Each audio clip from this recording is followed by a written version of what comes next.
Salut les amis, une nouvelle vidéo qui va parler d'argent. Combien est-ce qu'on doit facturer nos prestations en tant que photographe? Alors j'ai vu plein de vidéos sur le sujet. Généralement quand je fais une vidéo, j'essaie toujours de regarder ce que d'autres créateurs de contenu ont fait pour voir s'il y a des choses intéressantes, s'il y a des choses sur lesquelles je peux discuter, je peux argumenter ou en disant « Ah, c'est un argument pas mal ». Et je vous avoue que la plupart du temps, je vois jamais les prix. On me dit comment faire, mais on ne me donne pas les prix. Et je trouve qu'on est un peu perdu. Et donc dans cette vidéo, que j'espère pas trop longue, je vais essayer de vous donner mon point de vue. Comme d'habitude, je ne dis pas que c'est le bon, je dis juste que c'est ma façon de raisonner. Et même si c'est pas la bonne, j'espère que ça va vous ouvrir l'esprit sur certaines choses à prendre en compte.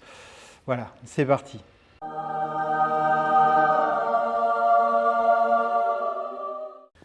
Alors la première technique qui est souvent conseillée, c'est de dire combien est-ce que vous voulez gagner. Comme s'il suffisait de décider combien est-ce qu'on veut gagner pour dire combien est-ce qu'on doit facturer. Si on part sur l'idée du SMIC, 1400 net à peu près par mois, on pourrait se dire, bah voilà, 1400 net par mois, je sais que je vais faire autant de séances photos, des mariages, shooter pour des clients pros, faire des photos de couple, des photos d'enfants, et donc je divise à peu près ce que j'espère, et ça on va en parler, c'est super important, ce que j'espère faire. Alors là où ça ne marche pas trop, je vais vous donner un exemple.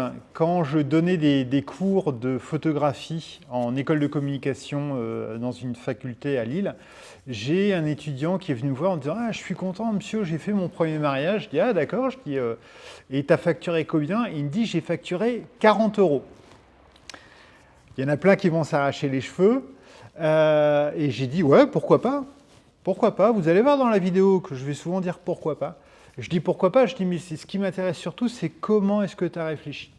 Et c'était il y a quelques années, et il me dit, bah, c'est pas compliqué, j'ai calculé le SMIC horaire, c'est à peu près 10 €. Moi, je vais faire des photos pendant 3 ou 4 heures.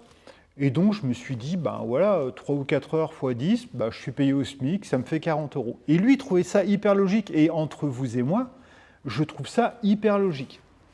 Alors, bien entendu, le premier argumentaire qu'on va me donner, c'est de dire « Ouais, mais il y a les charges sociales, les impôts, les trucs, les machins. » Je suis tout à fait d'accord. Bon, lui, il l'a fait au black, ce qui est mal. Il ne faut pas le faire. Ce que plein de gens font, mais il ne faut pas le faire. D'ailleurs, ce serait bien qu'il y ait plus de contrôle lors des mariages. À mon avis, ça assainirait un peu la profession. Mais bon, quoi qu'il en soit, je me dis, c'est vrai qu'à partir du moment où lui, il réfléchit en disant « Je vais le faire au black », il ne prend pas les charges sociales. Pourquoi pas? Mais là où il y a eu un hic, et c'est là où forcément vous devez toujours calculer, je lui dis, mais le problème c'est, t'as usé ton matos. Il dit, oui, mais bon, juste pour 3 heures, puis le matériel, je ne l'ai pas acheté pour, je l'avais déjà. Donc encore une fois, on pourrait imaginer que c'est quelque chose de très pertinent. Et là où ça devient vraiment problématique, c'est que je dis d'accord, donc, t'es arrivé, t'as fait les photos, 3 heures plus tard, t'étais reparti, t'as plus jamais bossé. Il fait, non, c'était tout. Je fais d'accord. Je dis, mais t'as pas rencontré les mariés avant? Il me dit, ah si, je les ai rencontrés, je suis allé chez eux. Je dis, d'accord, et t'es resté combien de temps? Il dit, ah ben on a parlé 1 heure. Je dis, mais c'est 1 heure, c'est ton temps de travail. Et je dis, pour y aller, t'as mis du temps pour te déplacer? Ouais, mais 20-30 minutes. Je dis, d'accord, donc 30 minutes aller, 30 minutes retour. Et ensuite, t'as pas travaillé sur tes photos, tu les as livrées directement. Il dit, ah si, j'ai retravaillé. Et là, son regard s'éclaire.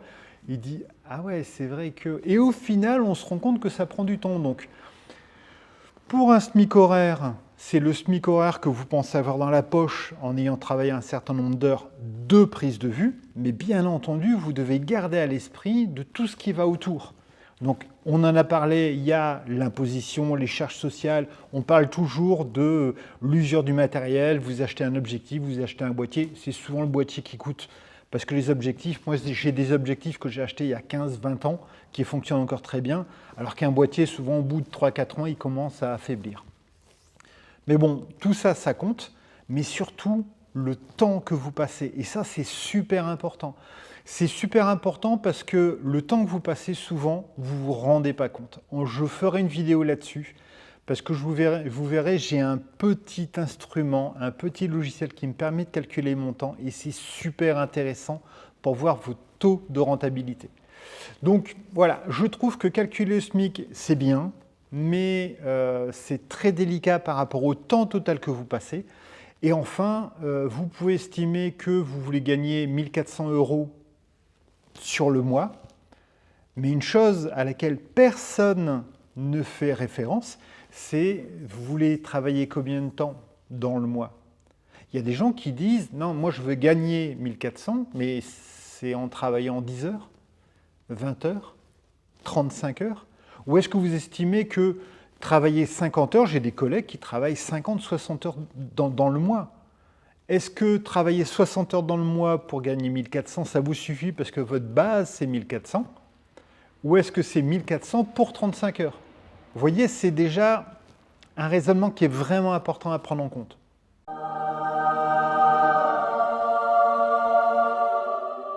Alors, la deuxième technique, que je trouve pas bête du tout, à laquelle il faut vraiment faire attention, c'est regarder la concurrence.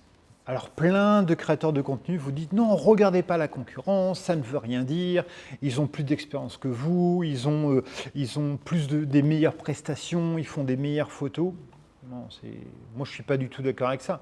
Regardez la concurrence. Alors déjà, il faut bien séparer les choses. Il faut voir si on parle de B2B ou B2C. Est-ce qu'on fait des photos pour des entreprises ou des particuliers? Pour les entreprises, c'est très compliqué de connaître les tarifs de la concurrence, parce qu'en général, ça se fait sur devis. Donc on ne sait pas trop qui facture quoi, combien. Par contre, pour les particuliers, la plupart du temps, les photographes, vous allez sur le site, sur Internet, sur leur site, vous allez voir qu'ils vont afficher les prix.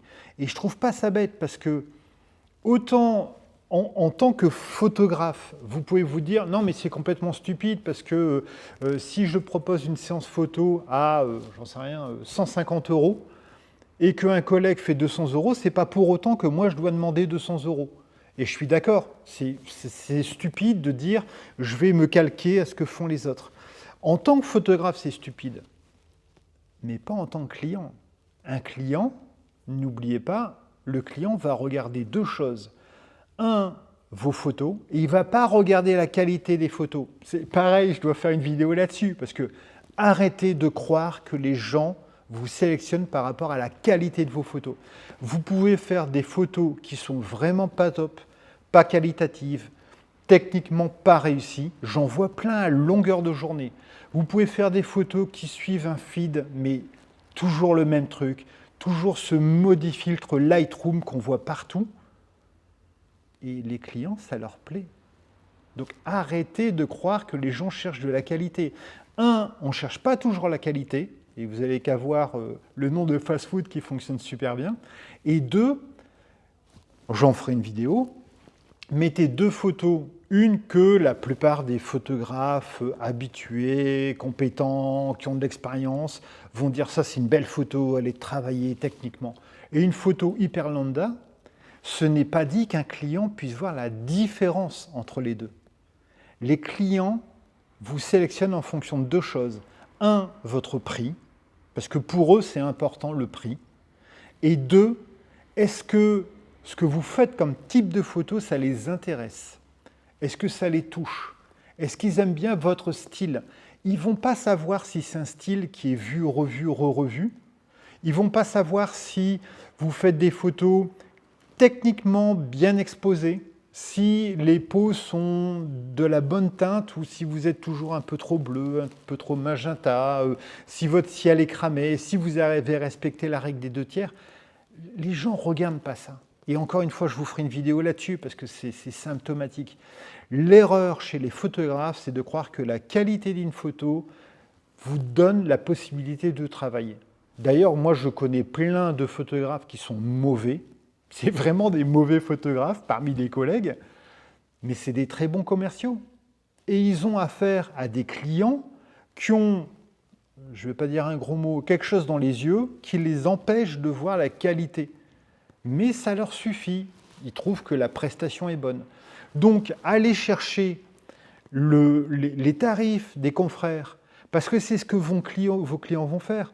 Je veux faire l'enterrement de la vie de jeune fille d'une copine. Qu'est-ce que je fais? Enterrement, vie de jeune fille, Lille. Voilà, photographe. Je tombe sur 1, 2, 3, si je suis courageux, 4, 5 prestations. qu'est-ce que je fais? Vous croyez que je vais aller voir la qualité des photos? Je vais déjà voir si ça va dans mon tarif. Donc si vous dites, moi je suis un super photographe, je suis très très compétent et tout, je vais faire un EVJF à 1000 € et que tous vos confrères sont entre 150 et 250 €, il faut un sacré coup de cœur. Alors soit il faut un sacré coup de cœur, soit j'en connais plein, soit il faut une super force de vente. Ou vous tombez sur des feignants qui tombent sur vous en premier et qui se disent « Bon, c'est toujours la première personne qui arrive sur Google, elle a fait plein de séances photos, elle doit être douée, quand on parle avec elle, elle me présente bien les choses, j'ai le budget, je vais claquer 1000 €. » Mais bon, c'est pas. Surtout quand vous commencez, parce que forcément, si vous demandez combien vous devez facturer votre prestation, c'est que vous commencez. Je ne parle pas des photographes expérimentés, d'accord?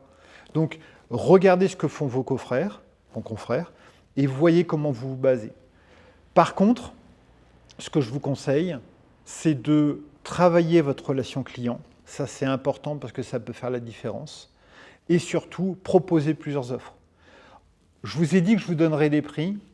Pour mes offres, que vous pouvez trouver sur mon site, donc ce n'est pas secret, pour mes offres, je propose plusieurs tarifs parce qu'il y a des gens qui vont chercher un tarif très bas, voire très très très très bas, ou des gens qui vont être très pressés, ou qui vont chercher une belle prestation avec des belles choses où on a le temps.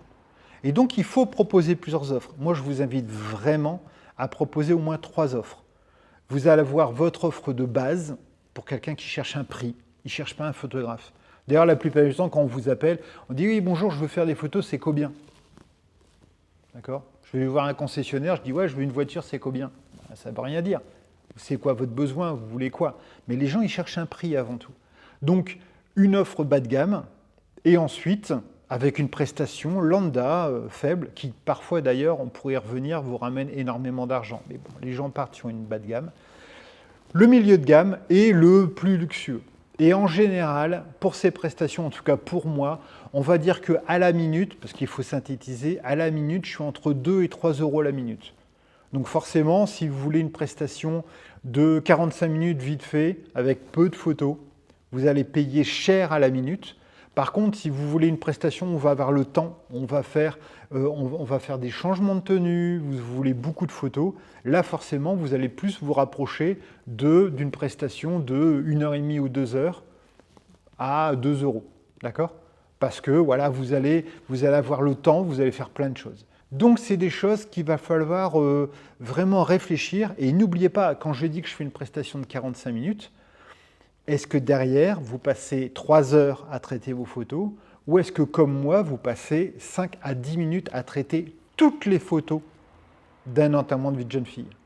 Parce que ça, forcément, si vous dites « Oui, mais moi, je fais un enterrement de vie de jeune fille à 300 € et toi, tu fais un enterrement de vie de jeune fille à 200 €. Donc, tu as moins d'argent. » Ouais, sauf que moi, mon enterrement de vie de jeune fille, je fais 200 € pendant, allez, imaginons 2 heures. Toi, 300 € 2 heures. Sauf que moi, je mets 10 minutes à traiter toutes mes photos parce que je mets un point d'honneur à faire attention que, comme je shoot beaucoup en studio, mes lumières soient bonnes, je ne dois pas recadrer, toutes les photos sont bonnes dès la prise de vue. Donc, écoutez, franchement, contraste, saturation, tac, tri, hop, j'envoie tout. D'accord?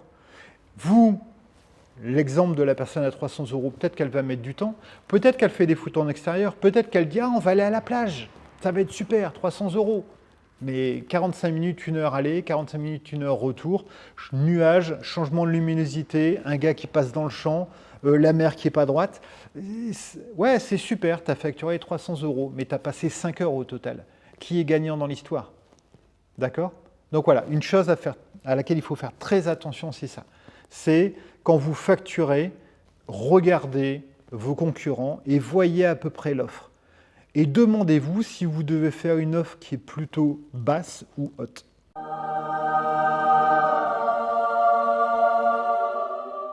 Alors, on va parler d'un truc qui fâche. J'adore les trucs qui fâchent. Faire des tarifs pas chers, c'est se tirer une balle dans le pied. J'ai jamais entendu un truc aussi pas intelligent. On est sur YouTube, je fais attention de ne pas dire des gros mots. Je ne suis pas du tout, mais pas du tout d'accord avec ça.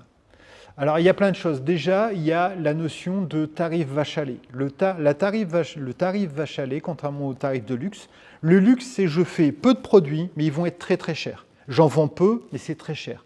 Je connais un photographe de mariage qui ne fait que des mariages à partir de 5 000 euros. Il n'en fait pas beaucoup. Il en doit en faire 6, 7, 8 dans l'année, mais 8 à 5 000 euros. D'accord? Donc ça vaut le coup, c'est bien, mais il en fait très peu. Et ensuite, vous avez le tarif vache à lait. Le tarif vache à lait, c'est je fais pas cher, mais j'en fais plein. Et ça, c'est pas bête du tout. J'avais une connaissance, Lucius, qui habitait du côté de Paris, qui faisait, alors c'était il y a longtemps, il faisait des photos. Je crois qu'à l'époque, les mariages qu'il faisait, je crois qu'il les faisait à 300 francs. Donc 300 euros maintenant. 300 euros et il faisait la Grande Guerre, vous savez, 14-18, il faisait la mairie, l'église, un petit peu de photos de famille, un peu de parc, le début du van d'honneur, hop, il partait. Et quand il m'avait dit ça, 250, 300 francs à l'époque, je lui avais dit, je dis, waouh, c'est pas cher quoi, t'es perdant. Il dit, mais non, je suis pas perdant. Il dit, je suis pas perdant, je dois en faire 25-30 dans l'année. Je dis 25-30, je dis ben ouais, parce qu'à ce tarif-là, les gens, ils me demandent. Et puis à ce tarif-là, je fais aucune pub, je fais pas de salon du mariage, je fais pas de pub, je m'embête pas. La plupart du temps, je suis booké 1 an ou 2 ans à l'avance, parce que les gens se refilent ma carte, ils disent ah, lui il est pas cher, et il est bien. D'accord?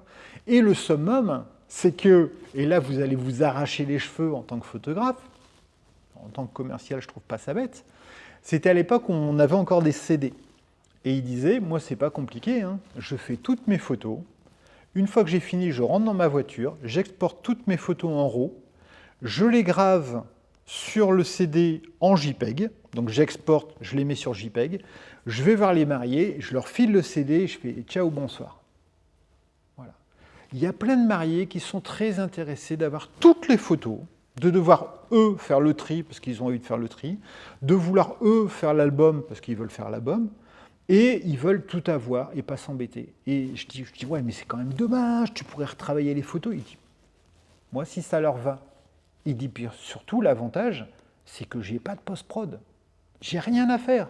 Je leur donne, ils me donnent l'argent, je pars, c'est fini. Et je dis, mais il n'y a jamais personne qui te demande l'habillage, le gâteau, le truc, un album. Il dit, ah si, mais ils payent plus cher. Mais mon offre, qui marche super bien, c'est l'offre low cost. Et j'en fais plein. Et sincèrement, le produit, c'est pas bête du tout. Alors là, vous allez me sortir, oui, mais l'art, la photo, arrêtez. Enfin, oui, il y a des photographes qui font des très belles photos de mariage. Moi, j'en ai vu plein. D'ailleurs, j'étais témoin à certains mariages où les amis m'avaient dit, non, Pierre, tu vas pas faire les photos, tu es témoin ou tu es dans le... Repose-toi, prends le temps. J'ai vu les photos, mais c'était catastrophique. Et quand les mariés m'ont montré les photos, où la mariée était cramée, surexposée, et le marié était tellement noir qu'on ne voyait pas sa pochette, ils m'ont dit, on est beau, hein. Putain, tu vois pas que t'es cramé, là? Et sur la photo de groupe, où la maman, elle est coupée comme ça dans la photo de groupe, je dis, ah ouais, c'est pas mal, je dis, c'est con, ta mère, elle est coupée. Ils m'ont dit, ouais, mais sur d'autres photos, on la voit. Ah, bon, ben... Arrêtez de croire que les gens sont doués pour voir la qualité des photos. Il y a des gens qui sont doués, il y a des gens qui veulent des très belles photos et des artistes. On ne parle pas d'eux là. Là, c'est des artistes, ok, on va claquer un super photographe à 2000 balles la journée, il n'y a aucun souci. Mais on ne vend pas les mêmes prestations partout. Et encore une fois, dernier exemple, parce que sinon la vidéo va être trop longue, mais juste pour bien affirmer la chose, oui, Emirates, c'est une super compagnie aérienne. Oui, Air France, c'est une super compagnie aérienne. Mais quand Ryanair est arrivé, j'ai relu les articles, tout le monde s'est dit, c'est n'importe quoi, des voyages à 30 €, ça ne marchera jamais, c'est du n'importe quoi, c'est mauvais, il y aura des accidents partout. C'est un modèle économique qui fonctionne. Alors je ne vous dis pas de vous brader et de regarder que tous les photographes de la région font une prestation entre 200 et 300 € et vous devez faire 100 €. Je vous dis juste que si vous faites 100 €, c'est un modèle qui peut fonctionner. Par contre, si vous faites 250 €, c'est un modèle qui peut fonctionner. Et si vous faites 500 €, c'est un modèle qui peut fonctionner. Mais vous ne devez pas offrir les mêmes prestations. C'est tout ce que je dis. Donc, regardez un petit peu ce qui se passe. C'est votre relation client qui va jouer. Est-ce que vous faites un style qui va plaire à vos clients? Et dans ce cas-là, c'est à vous de décider si vous faites le style de monsieur, madame, tout le monde, parce que c'est ce qui plaît en ce moment, ou si vous voulez ouvrir un restaurant de tréperie et d'abat, parce que c'est la vraie France, mais vous n'aurez pas de clients, mais c'est la vraie France et vous êtes un artisan. Voilà, c'est à vous de décider de comment vous allez orienter la chose.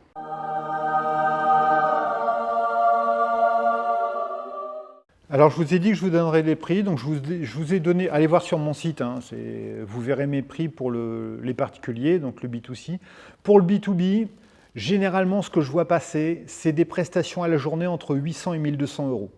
Moi, j'aime bien travailler à la prestation, à la durée et pas à l'objet ou au produit. Il y a des gens qui facturent, hein. Ils vont dire je fais des paires de chaussures, c'est 12 € la paire de chaussures. Je fais du textile, ça va être, j'en sais rien, je dis des bêtises, 10 €, 15 € le textile. Je ne trouve pas ça pertinent parce que quand vous faites un produit, une paire de chaussures, entre une paire de chaussures et une paire de chaussures, face, dos, profil, debout, la semelle et ainsi de suite, bah, ça change tout. Donc ça dépend le nombre de photos totales du produit. Donc vous pouvez shooter un produit mais avec plein de vues, donc ça va vous prendre du temps. En fait, moi je préfère largement travailler à la journée ou à l'heure. Donc à l'heure, je vais être à peu près à 120 € de l'heure. Après, ça s'adapte. J'ai des clients qui sont des petits clients, qui sont fidèles et je sais qu'ils n'ont pas beaucoup de budget, je vais adapter. J'ai des gros clients qui me demandent beaucoup de choses avec... je vais avoir besoin de prendre une assistante, beaucoup de matos, je me déplace, je vais à l'hôtel et ainsi de suite. Forcément, ce n'est pas le même tarif, c'est évident. Il y a beaucoup de post-prod, parce que c'est demandé. Donc là, forcément, ça va varier. Mais souvent, je pars sur une base à peu près de 120 €. Ce qui fait, si vous calculez sur les 8 heures de travail, bah, ça fait à peu près entre 800 et 1200 € la journée. Donc moi, j'aime bien travailler là-dessus. Et surtout, j'estime mon temps de travail par rapport à ce qu'on me donne. Si on me donne 20 objets, 20 paires de chaussures, forcément ça va beaucoup plus vite parce que ce sont les mêmes objets que si on me donne 2 paires de chaussures, 2 flûtes de champagne, un gâteau. Enfin, vous voyez des choses très très différentes où je vais devoir changer tout le temps. Donc ça, c'est des choses à prendre en compte dans le budget et dans combien vous allez tarifer. Donc voilà, 800, 1200 €. Dites-moi en commentaire hein, si vous êtes largement au-dessus ou largement en dessous. Encore une fois, vous pouvez très bien être largement au-dessus et être tellement bons commerciaux. Je connais hein, des gens, ils vendent leurs prestations super chères par rapport à moi. Je trouve qu'ils sont très chers. D'ailleurs, ils se vendent parfois de se goinfrer sur les clients, ce que je trouve admirable. Mais ils ont une telle force de vente, c'est des tellement bons commerciaux qu'ils peuvent... Leurs photos, franchement, leurs photos, je ne veux pas généraliser, mais il y en a beaucoup qui ne font pas de belles photos.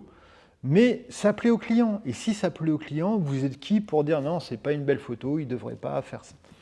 Voilà, si vous aimez bien Jul et que vous trouvez que d'autres chanteurs sont, j'en sais rien, Lara Fabian, c'est plus nul que Jul, bah, c'est vous qui voyez. Hein. Si vous trouvez que Gainsbourg est pas bon, d'ailleurs Gainsbourg a quasiment pas vendu de disque de son vivant, voilà, comme quoi là, c'est pas la valeur qui est reconnue, quoi.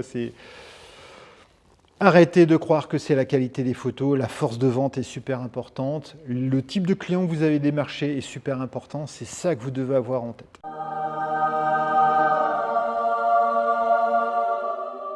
Alors, la chose la plus compliquée selon moi pour vivre de la photo, et on prend le problème à l'envers, la chose la plus compliquée pour moi pour vivre de la photo, c'est pas de dire combien on veut gagner.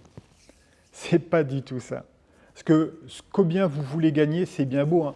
Je veux gagner 10 000 € par mois. Voilà. Mais c'est pas compliqué, hein, 10 000 € par mois. Il suffit que je trouve 10 clients à 1 000 €. Et ben voilà, c'est bon. Je peux faire 2 clients, 3 clients par semaine. Ben oui, j'ai largement le temps. Et ben voilà, je gagne 10 000 € par mois. Et quand j'entends ça, je me dis, mais les gens, ils vivent dans une utopie.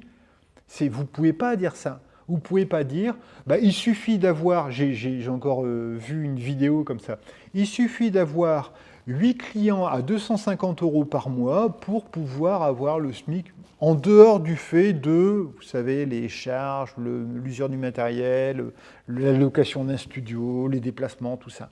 Mais même en dehors de ça, c'est complètement utopique. Les calculs sont super pas bons, Kevin. D'accord? Donc le truc à faire, c'est pas de dire combien est-ce que vous voulez gagner par mois, c'est de dire quels sont les clients que vous pouvez avoir.